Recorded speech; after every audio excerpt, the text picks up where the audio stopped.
sekarang berada di Kota Langsa. Di sini tepatnya di Taman Bambu Runcing.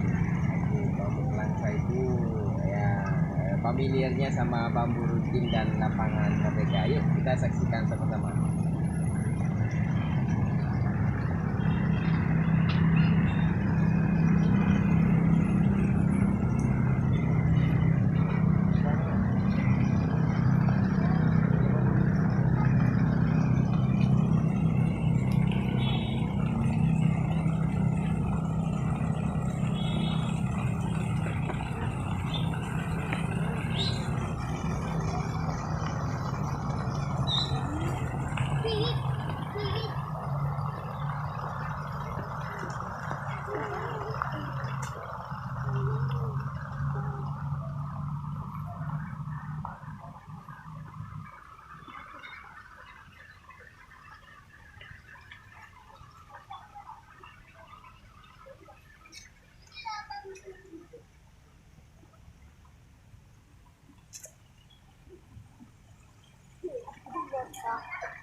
Oke guys, ini Bambu Runcing Kota Langsa, mendaki di bersejarah perjalanan Kota Langsa di kemerdekaan.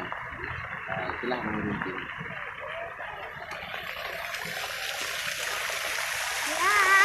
Ya, di dalam tulisan.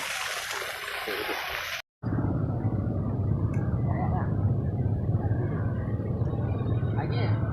Main apa dah?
Bang?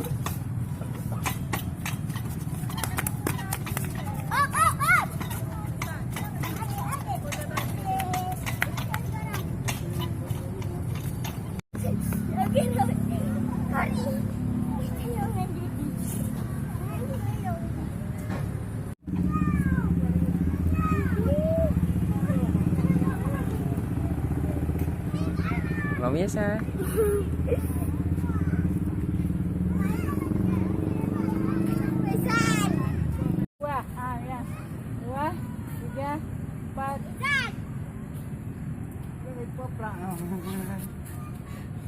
Kok lega? Coba. Nah, gini. Boleh bersenam kan? Cái y hồn. Kau boleh. Được.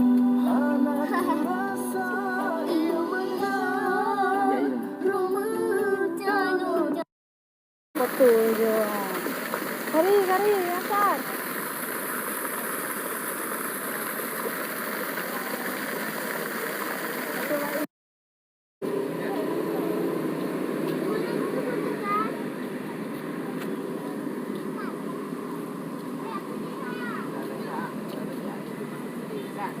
Dia jangan bau tinggi juga, ada siap ada mahal juga.